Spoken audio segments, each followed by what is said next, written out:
Welcome to This Just In, the show bringing you the latest advancements in healthcare, strategy, innovation, and public policy. And now, for the fastest voice in healthcare, here's your host, Justin Barnes. Hello, everyone, and welcome to the special edition of This Just In Radio. I'm your host, Justin Barnes. Today, we're broadcasting live from the Health 2024 in sunny Las Vegas.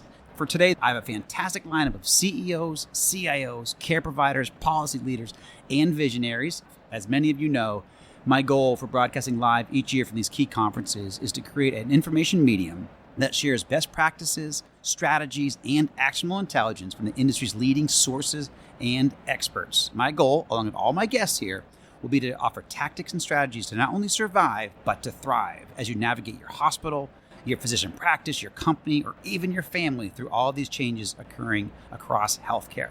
There's more opportunity than ever before for all of us to thrive, but we must understand how healthcare is evolving, how policy and reimbursement is shifting, and where best practices and innovation can support our efforts. I hope you glean all of that over the next few days. That's at least my goal.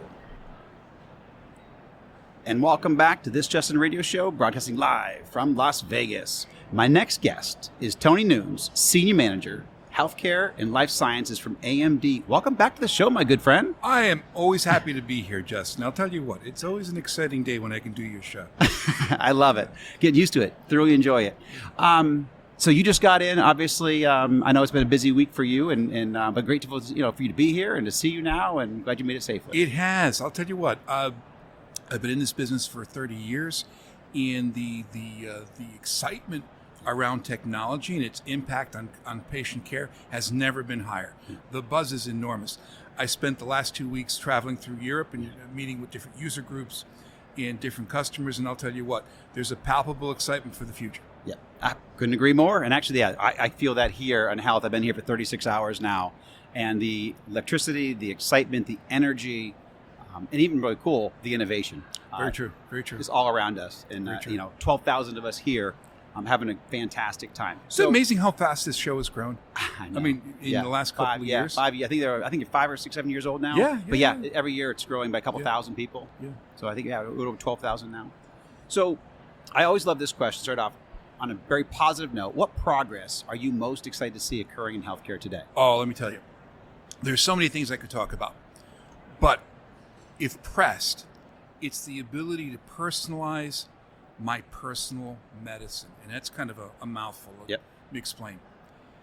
We have the ability inside of, I think, within 5 years, of having our own personal physician assistant that we can interact with, that knows our medical background, knows what we need, knows the tests that we have to take, and is able to become an entry point into the greater healthcare system, and alleviates a lot of the grunt work that we see currently in the workflows of most interactions, and be able to automate that. One, it'll be better for the patients, but also be better for the care providers. Absolutely. As a lot of this becomes automated. Yeah, and I completely agree with you. We've been talking about that over the last couple of weeks as well, a little bit offline. Love it.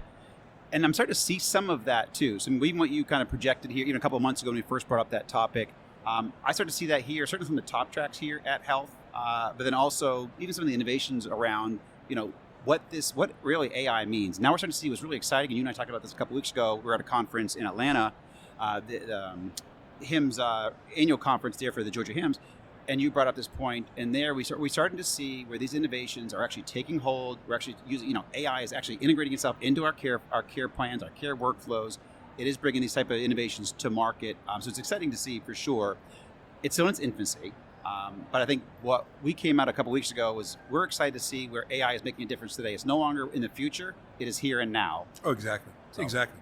And I'll tell you what, there's a lot of work going on underneath the surface. Yes. That's not necessarily visible. If you talk to any of the major electronic medical record providers, Meditech, Cerner, Epic, etc., what they're all planning on doing is making use of their greatest asset, which is the patients that they serve and the interactions that they've registered inside their database. And all of them are trying to find ways to be able to capitalize on that asset and use it in a way that allows them to start personalizing the access to the patients that are using those EMRs. Love it. Absolutely.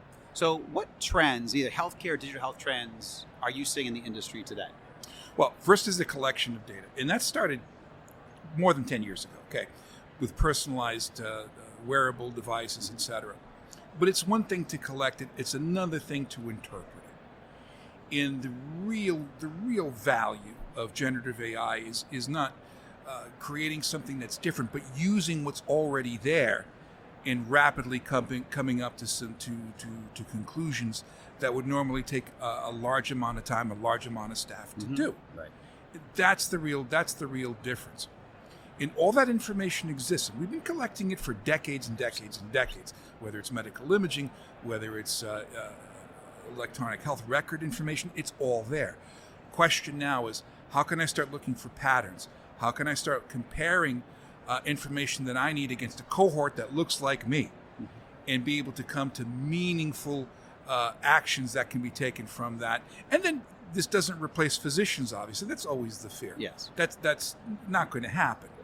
But this is going to make the work of those physicians that much better by being able to take away a lot of that grunt work within the workflow and automating it completely. Yeah, and I think one thing that even Rasu, a good friend of the show, he'll be coming up here in a bit too, spoke about just yesterday. AI is going to actually bring personalization, so it's actually going to bring the heart kind of back into healthcare. It's going to humanize healthcare in a lot of ways because it's going to become so personal. Oh, for sure. So it's kind of people. It's not cold. It's not on the outside. It's actually on the inside. That's exciting. In a lot of ways, this is already there. What's not there is the personalized interaction, and that's still a little ways off. But if you walk around the show, you're going to see some astounding visualizations of digital human interactions. So let's take, for example, New York City. New York City, the population speaks probably over 27 different languages at any given point within New York itself. To be able to effectively treat that diverse population requires being able to speak in their language. Hiring translators at the cost of millions upon millions of dollars a year is not practical. You can teach an AI program to learn any language, yes, written and very soon even spoken, to improve the interaction between patient and their care providers. And a lot of the issues in treating populations have been adherence to protocols, adherence to what's required, and very often it's because they don't understand it. This bridges that gap, and it's critical. That's one use case, and I think you'll see that rapidly being adopted over the next 2 years, 2.5 years or so. Yep, I completely agree. And actually, one of the companies that I met last night does a little bit of that in the mental health space, and they can do it in all these different languages. Obviously, starting off in English here in the U.S., but yeah, the energy and excitement building for that to be able to bring these types of personalized care in 30 languages, 50 languages, however many it is, to service a population in a community. Very exciting. Exactly. Once someone can understand actually what's required for them to do for their own health, it becomes personal to them at that point. Absolutely. And the adherence to the protocols that they're being given becomes that much greater. And I think the payback is enormous. So going back to one of your initial trends that you spoke about, what best practice or what key strategies do you offer to people? Say, hey, this is how you can go about solving that problem. So adopting AI, which is what everyone is talking about, requires a certain categorical change in how you view IT. And you have to start from a foundational basis on what do I need to do to make sure my data center is using as standard an approach as possible, is able to be flexible enough to adopt some of this new technology, and maybe I can incorporate public cloud or some sort of hosted platform to be able to do this in addition to what I've got. But you've got to start with a certain foundation. That foundation has to give you the right level of performance, has to give you the right cost capabilities if you adopt it. So did you read a couple of weeks ago that Microsoft is partnering or either buying 3 Mile Island? I forget which. All right? Yeah.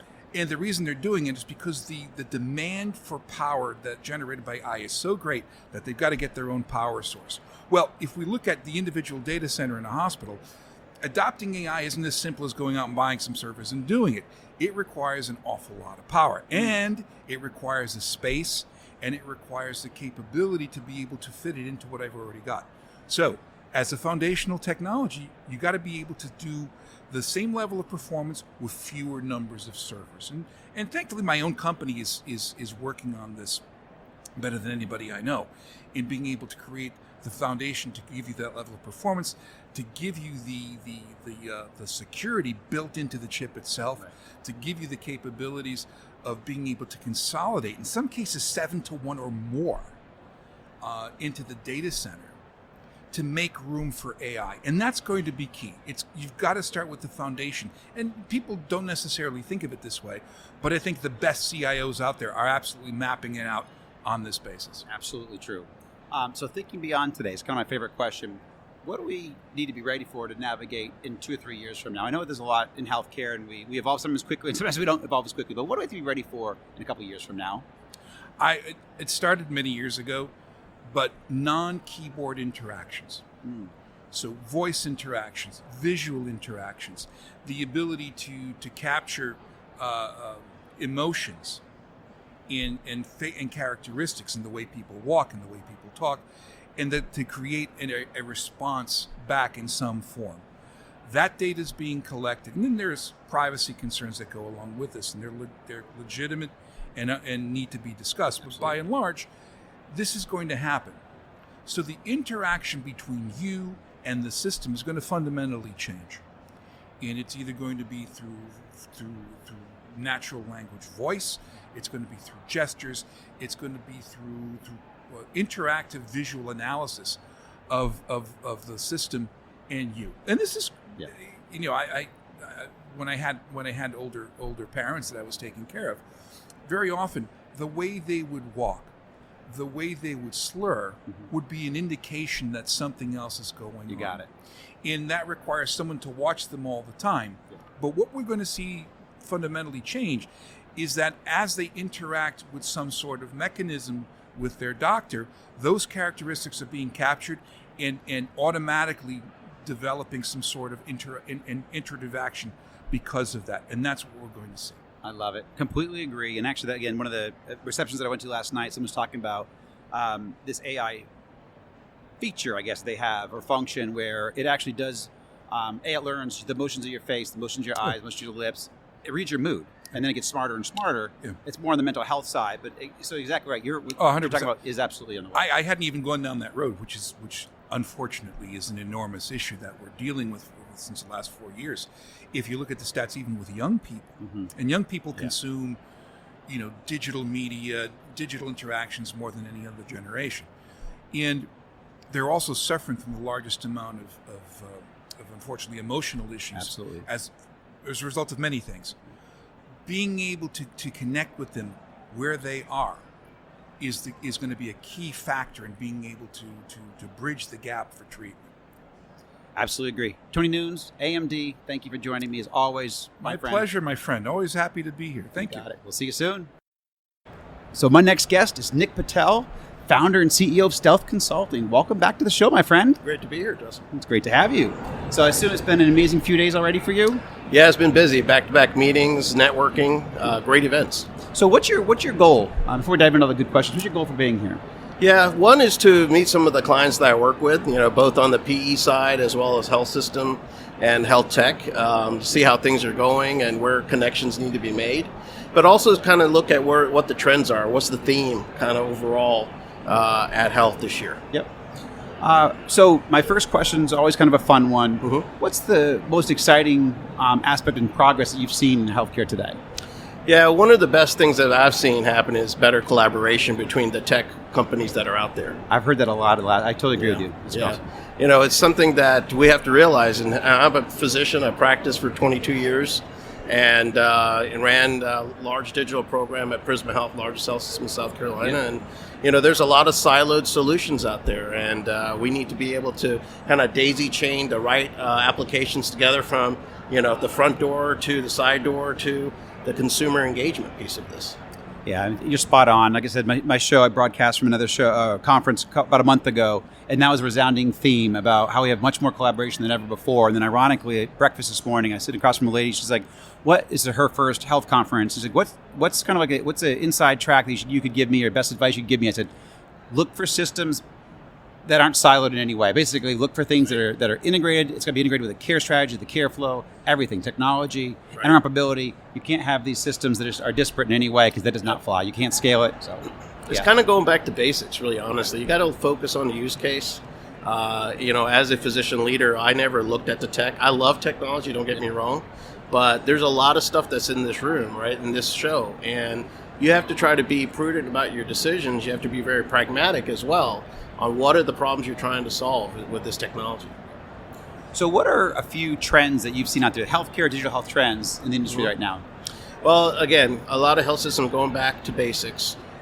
We have a major staffing shortage in healthcare, and that's due to many things. One, early retirement, burnout, people, deciding that they want to reduce their hours. So one of the biggest trends that I'm seeing is how do we use artificial intelligence, automation in combination to do some of the mundane tasks that nurses and doctors do day in and day out? And then how do we get the right data insights to surface up risky patients where we need to double down and make sure care coordination, pharmacists, and other people can be activated to take care of those folks. So I'm seeing a lot of that right now, because we have a huge problem in America right now when it comes to healthcare staffing. We do, absolutely do. So I guess one thing that came out in the last live broadcast that I did was AI is no longer, its future is always going to grow, but it's actually here today. It's here in a care delivery. It's happening, with patients today, and certainly with providers as they look to augment some of their care strategies. What are you seeing specifically that you're excited about with AI? What's happening? I mean, again, you talk about some staffing assistance, but what are your thoughts there? Look, again, being very pragmatic, like AI has a lot of promise in many different verticals, but right now, people need to be focused about how AI can help with throughput and staffing. So documentation, computer vision for early detection of cancers. And so those are the types of things. But again, AI without being tagged to some sort of automation to actually take care of a task is really going to add even more burden to staff. And I think the other things we have to understand is we have to be clear to our staff that AI is not going to replace your job. Right. And don't be threatened by it. You saw Kaiser Permanente's nurses went on strike over this. And we also understand that AI cannot make the final decision. A provider has to be part of decision making because we're just not there to trust what he can do. Absolutely. So looking out, what are a few best practices, 2 or 3 best practices or strategies to help people navigate the trends that you speak about? Yeah, one, again, start with the enterprise in mind. Don't try to do silo projects within one clinic, one hospital. Look at the enterprise, because I can promise you, when you look at the needs of 30-day readmission rates, length of stay, staffing issues, cost of care, right? 37 to 40% of all healthcare costs happen in the hospital. Well, the whole trend is supposed to move to the ambulatory side, right? Yes. So focus on what's going to help with those numbers, number one. 2, make sure you don't also in the silo do something in IT alone. Make sure the clinical enterprise is incorporated into the decision making and choosing the tool, the workflows, and try to standardize. Don't set up separate, disparate workflows at each place. Try to look at something holistically and again, avoid those silos. That's the key. Yeah, a lot of wisdom there. So what do you think, I guess, kind of my final question, then we'll dive in a little deeper in some areas. What do you think we need to be ready to navigate in a couple of years from now? I know it's a big question. I know we evolve quickly some ways, and sometimes we don't evolve as quickly. What do you think about the future? What do we need to be ready to navigate in a couple of years from now that we may not be thinking about today? Well, one of the biggest things that scares me is the aging population. I just don't think, again, with the staffing shortage and the fact that people are living longer, which is great, right? That these are advancements that have happened in life sciences and healthcare in general that allow for this, but who's going to take care of those folks, right? And how are we going to interact with these folks and make sure we're proactive and getting alerted when someone is getting into trouble? Because the current health system, it's over $4 or $5 trillion in spend, right? A larger part of GDP cannot be sustained. And I think there's people from the federal and state level that need to work with health systems to try to solve for this, because we've got a lot of tsunamis occurring. One of them is then the payment reform, and the reimbursement keeps getting lower. Right. So your dollar is going to be stretched even further. Two is, again, the continued issues with staffing. Third is the fact that we're going to have a lot of leaders in the C-suite retire, right? So we're going to see a massive shift in that leadership structure. Most leadership right now, 65 or older, average, right?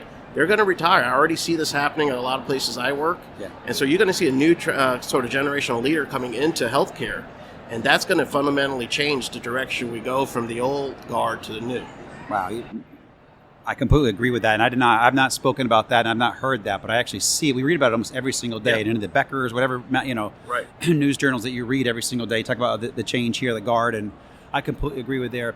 Let's dive into maybe some solutions, because what would you tell, you advise health system today. Mm-hmm. What would you say to them, knowing what's coming on? I agree with everything you said. Payment reform, I've been working payment reform since, 06, 05, 06, because Right. we saw with the SGR, the formulas. But now, if you don't find ways to augment your, certainly as a outpatient provider, you got to find ways to augment, your payment structure. So Right. you got some type of chronic care management payments or some type of value-based care, Right. because you just don't want those cuts, and they're on the horizon. I think they're not as quite as large as this year's cuts, but every single year there's a small cut. Yep. So can you imagine if all of we're not looking at a payment, aren't looking at payment cuts in 2026, 2025, 2026, Right. like physicians are. So they got to change how they're providing care Right. and look at these new models to absolutely, bring in additional revenue. Mm-hmm. But when you're looking, you mainly work with health systems. So what would you say to a health system? Hey, we're looking at a 3-year plan. And we discussed some things here, but what would you tell that C-suite and see to be ready for? It's interesting that that shift that's happening is moving from acute to ambulatory. Mm-hmm. And I think people are still too focused on acute care. Again, 40% of the total spend of that $4 trillion. And so we need to be focused on the ambulatory side, primary care. And if you look at CMS, right, who's really led the charge of this, reimbursements for specialty have shrunk. Right. Reimbursement for primary has grown. Absolutely. Yeah. Right? And so that helps us in a couple of ways. One, we can pay that provider more to do it, right? There's also new sort of initiatives to reduce debt burden from folks, because a lot of people don't go to primary care because they don't pay as much as cardiology or orthopedic surgery, right? So I advise them to focus on the ambulatory, especially primary care side. But here's the problem. You can't hire fast enough in primary care. So you have to partner, right? There's companies out there that do virtual primary care. There's many here already, but you have to be able to scale. There's certain things that you can do virtually, right? Transitional care, checking in the patient, chronic care management, Absolutely. annual wellness visits. So we're leaving a lot of money on the table. And some of these have economies of scale. Like, for example, annual wellness visits. Not only are you helping someone with their wellness, but you're also closing care gaps, which those care gaps, like colonoscopies, mammograms, DEXA scans, whatever, those are downstream revenue for the health systems that you're leaving on the table. Then there's another one. If that person is part of an attributable population, a value base, now you're getting quality dollars on top of that because you are actually closing their care gaps. So I try to look at it, and what's the force multiplier and the flywheel around this? And when you look at it, there's those 3-letter acronyms, CCMs, TCMs, all those types of things, RPM, you need to be doing that. Yeah, there's a lot of money on the acute side, but also the ambulatory side as well. You need to be taking that very seriously. 100%. I actually I just did a thought leadership piece on that specifically in cardiology, but what it means to primary care in general, not just cardiologists, because I'm trying to encourage primary care physicians, even family docs, can participate in a lot of that on the cardiology side, even though they may not be a cardiologist, but also cardiologists can do the PCM payment, so if they're going to provide the principal care, and they don't have a family physician doing that for their patients. So there's money on both sides 100%. for these providers. Interestingly enough, Justin, so I practice as a hospitalist and primary care, right? What we see is that we're referring out too much all the time. If you see a skin lesion, dermatology, well, that you shouldn't do that, right? There's a lot of things we should be doing ourselves as primary care. We need to educate up. That starts at the medical school to training and having the right tools to actually help people with that.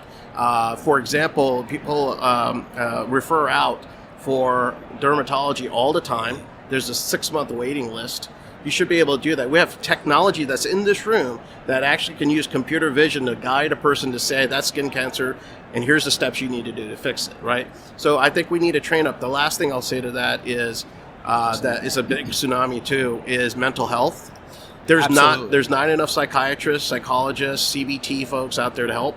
Primary care has to take kind of the front seat in that and helping navigate people to care. And again, there's a lot of tools that are in this room that can help with AI mental health using CBT virtually, psychiatrists virtually, chatbots to help encourage and positive reinforcement. So we got to leverage it that way. Yeah, completely agree. Like my reception last night, I had one of those innovators who kind of gave me their whole business plan. It was actually exciting to hear and see what they're doing on the mental health side specifically, because we know that's probably a growing epidemic that we aren't addressing effectively and efficiently as a country. Yep. So in the last couple of seconds, you live in South Carolina? Where do you live now? I live in Columbia, South Carolina. You do, as I thought. Yep. Okay. Yeah, I've been in South Carolina for over 40 years. Yep.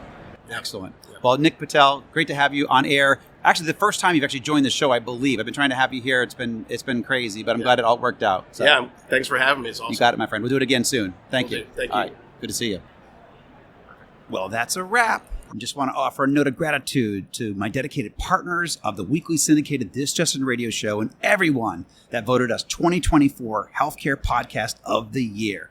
Thank you so much to Roberta Mullen, my Healthcare Now radio producer, as she's been producing my shows and broadcasting my shows for almost 11 years now. Many thanks to my show supporters and partners, AMD and AWS, for all of their continued support, and certainly to Rich Scarfo and the entire health team for this opportunity to broadcast live each year from the health conferences, and this year from Health 24 in sunny Las Vegas. And a big thank you again to all of my listeners and all of my supporters. I'm grateful for all of you. It's always fun to do this. And please tune in as we broadcast these shows weekdays at 2:30 p.m. Eastern, 11:30 a.m. Pacific. As always, you can find me on my LinkedIn at Justin T. Barnes, or track me on Twitter at HLT Advisor and use the hashtag ThisJustinRadio so we can respond to your comments from the show.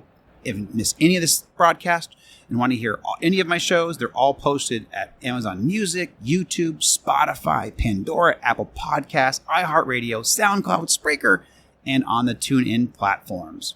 And also, you can check out some of the new content that we published on the Thought Leadership page at justinbarnes.com. Thanks, everyone, and have a great rest of your day.